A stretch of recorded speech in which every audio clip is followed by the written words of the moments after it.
Colleagues, Senate Bill 96 recasts the surcharge to fund critical 911 services. The current system is outdated as its origins date back to the early 70s. And as we saw in recent disasters, the 911 system can quickly get overwhelmed in the event of an emergency, a life-threatening emergency.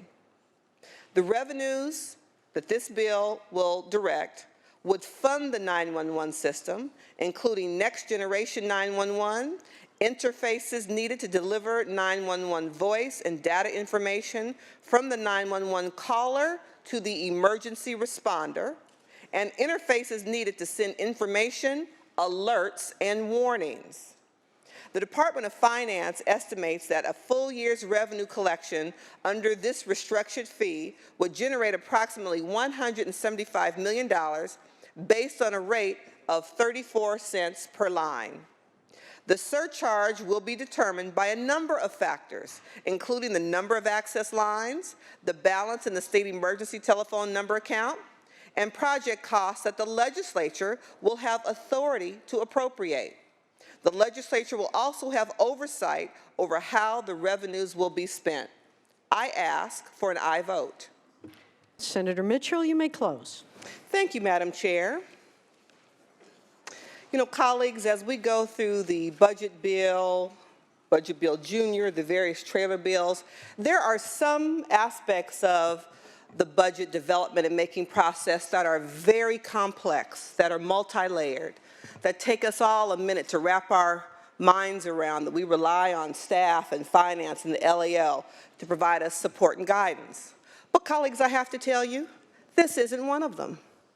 This is not rocket science. There is no state in the union that pays for their 911 emergency services out of general fund. Not one. And there are reasons for that. You all know, who've been here for a number of years, that our general fund varies from year to year. This year we have the pleasure of having a $21 billion reserve.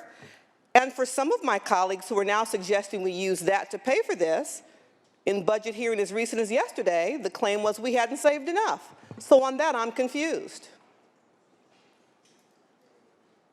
And there are years, just in the 9 years I've served in the legislature, where we had huge deficits. That's one very foundational, basic reason why not a single state in the union uses their general fund to pay for their 911 emergency services. This is not rocket science. When will it be completed? Well, colleagues, I remember very clearly standing on this floor, very disappointed in the outcome of that decision a year ago where we couldn't get it done. So I would suggest if we can't get it done again this year, there is no projection on when we will get it completed. You know, colleagues, it never occurs to any of our constituents, wherever we live, in a fire-prone area or not, it never occurs to a single California resident, and you can take this to the bank, that when they pick up their phone and call 911, that there is a chance that it might not work. It never occurs to any California resident. And when you have had the occasion to pick up the phone and dial 911, it's because you are in trouble and you need help.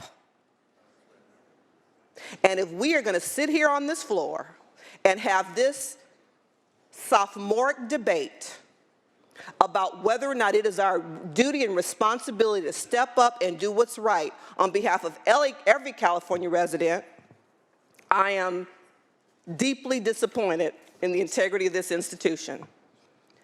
Alabama, $1.75. Arizona, Arkansas, 65 cents. Delaware, 60 cents. Georgia, $1.50. Louisiana, $1.25. Mississippi, $1. Iowa, $1. These are the states across our country who have fees that exceed the 80-cent max that California is discussing in this bill. It is the legislature that will have the power to make the appropriation decision. Remember, as the legislature, we legislate and we appropriate. And in this trailer bill, we will retain our power and authority and autonomy to make the appropriation decision up to a maximum of 80 cents.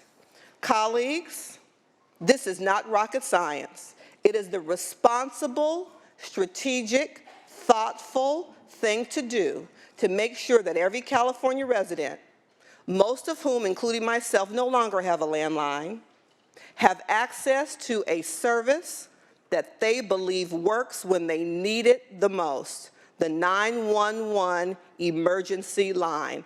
I ask for an aye vote on SB 96. Ayes 29, noes 10 on the urgency. Ayes 29, noes 10 on the measure. Assembly amendments are concurred in.